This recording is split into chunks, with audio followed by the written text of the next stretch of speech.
feel the blood creeping up from the heathens. Got will, got fight, got pride, got reason. If they wanna go. Thanks for coming back to That EFIN Sports Show, everybody. Hey, look, we're going to talk some hockey today, and even if you don't like hockey, stick around. It's going to be entertaining. We teamed up with the guys at We Like Sports. That's at We Like Sports PC.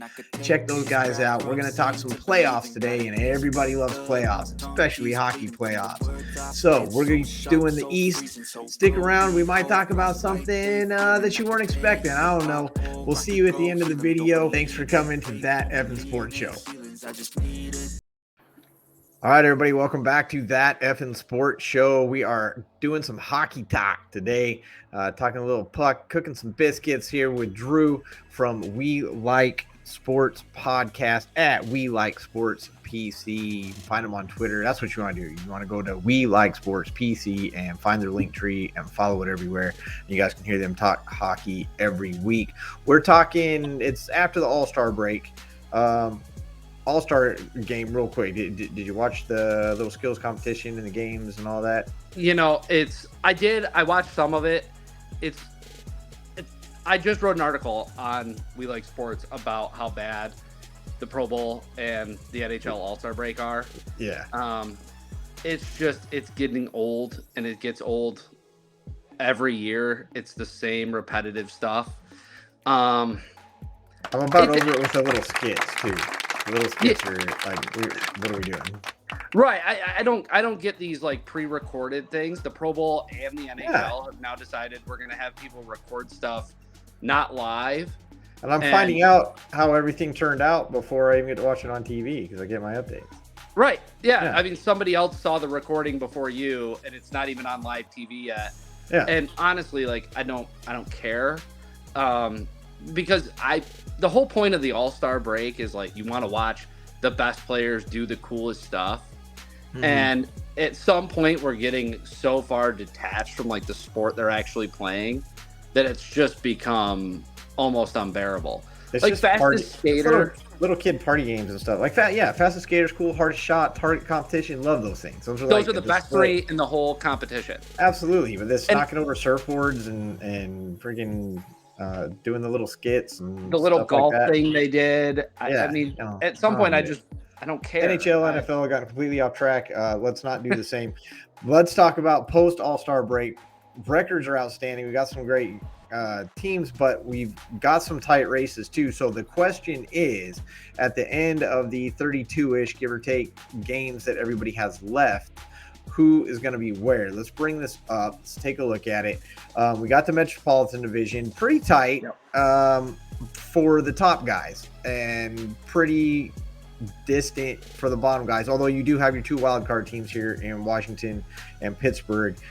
We'll count them as part of this equation. So what we're looking at right now, 1 through 5 are technically in right now. The only team that really stands a chance right now is the Islanders. Although you can count Philly. I mean, they're technically only a game and a half back of the Islanders. So if you're going to say the Islanders have a shot, then I guess Philly does too. So what are we looking at? You know, are Washington and Pittsburgh going to continue to be your 4 and 5? Or, you know, is there a chance that the Islanders or Philly could come out here? You know, the big one is we all know Columbus is out. I don't think there's no shot that they're making that. Well, I don't think they're trying. I think they're going for the draft. I think they're tanking. Either they're that bad or they're doing it on purpose. I don't really care either way because I don't think they're very good with draft picks anyways. So I don't know what advantage they really get. But I think this is the division that's going to be the toughest one to predict because from 1 to 7, they're all good. Yeah. I think you'll still see Carolina, New Jersey, and New York at the top. What the big thing that I notice here is your differentials, your goal differentials, right? So you've got, you know, 40s, 37 and 40 for Carolina and New Jersey. Then you've got the Rangers at 28. You know, that's fairly, you know, decent separation. And then Washington with an even larger separation. And then you get down there to Philly, who's got a minus 20. So that's why I say that for me, that's why I kind of put Philly as not really in it. They're sitting at minus 20.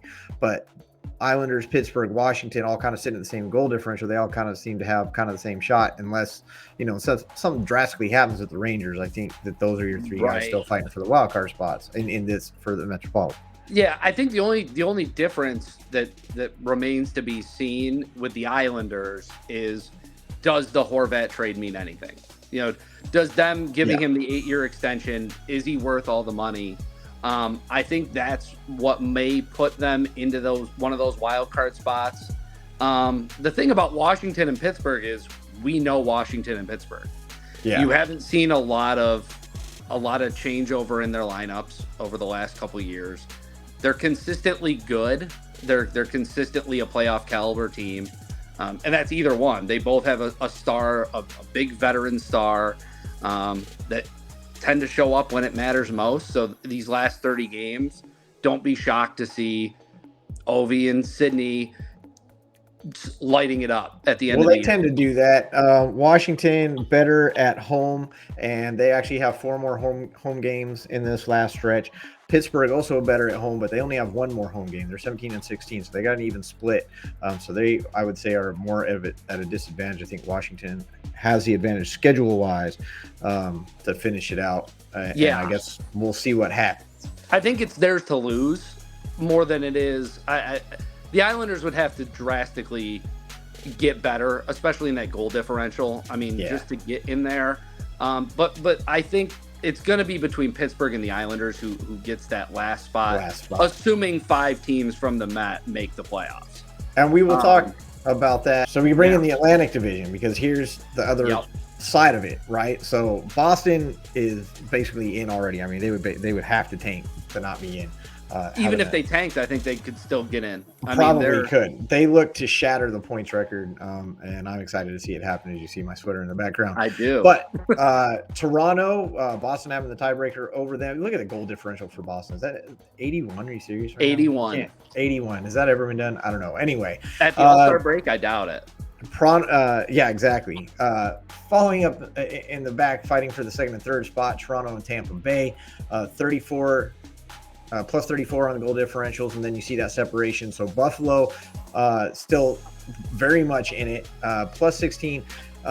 You've got Pittsburgh at 57 for that wild card spot, and Buffalo at 56. The Islanders at 55 points wise. So all very much fighting for it, and then of course Florida sitting there at 54. So you got 4 teams within 1 point respectively as you climb up the ladder of each other. So you're going to see a lot of switching, a lot of jockeying, a lot of movement there.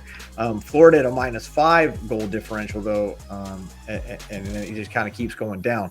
The nice thing for Florida is they've got 7 more home games, and that's where they thrive, as you can see by the records and the little pointer there. They've got 7 more home games over this last stretch, and Buffalo only has 1 more away game. They're playing much better on the road, but they've only got 1 more away game than they do home games. So I would say Buffalo, again, at a disadvantage, having 16 home games and them not playing well at home right now, whereas Florida is. Right. Yeah, that's going to be the tricky spot. Is one of these teams is going to have to step up, at least get themselves in that Washington-Pittsburgh category. Buffalo looks like they're there, and they've got to start winning home games. They got to start winning home games. They do, and I guess to their advantage, they don't have as many home games, which is a weird thing to be thinking about. Yeah. But Buffalo on the road has been great, and over the course of the first 50-ish games, they haven't been bad. And I think that's what's blowing people away about Buffalo is, where was this team last year and the year before? I mean, I think Buffalo is the shock of the Eastern Conference so far. I didn't expect them to be in this hunt. And, when you're talking about just Eastern Conference wild card spots, any team in the Atlantic has a slight advantage, because I think the bottom of the Atlantic is worse than – there's only Columbus in the Met that's not in contention. Yeah, you've got Montreal, you've got Detroit. I mean, Ottawa's honestly outperforming themselves right now. Right, and frankly, those are games at the end of the year when teams are vying for draft picks, and you end up, you've got Buffalo or Florida coming in, and one team doesn't really want to win, and the other team needs to win to get in, there is an advantage to it. There is. I mean, and- the teams that want to win, the teams that want to be here, they're going to fight for it. And the other teams that are just, lucky to be here, that's going to come out in the next 2.5 months. And I think the top 3 in the Atlantic stay the top 3. Oh, yes, absolutely. I don't think you can bet against Tampa. I don't think you can bet against Toronto in the regular season. Yeah. They're the greatest first round exit team in history, but they always get to the first round. So I've got a better one, and that's what we're going to talk about on the next show. We've done the East. We're going to go hit the fireworks out in the West on the next show with Drew from We Like Sports Podcast at We Like Sports PC. Join us. Catch the next one. We've done the East. We're heading over to the West. I'm East Coast. You're East Coast as well, correct? Yeah, I'm originally from New York. I live out in Cleveland, Ohio now. So okay, so we're hopping on a plane. We're heading out west on the next one. We'll catch you guys soon. That EFIN Sports Show. We're doing hockey. We're doing playoffs. It's the best hockey around. I can't wait 2.5 months from now when all this plays out.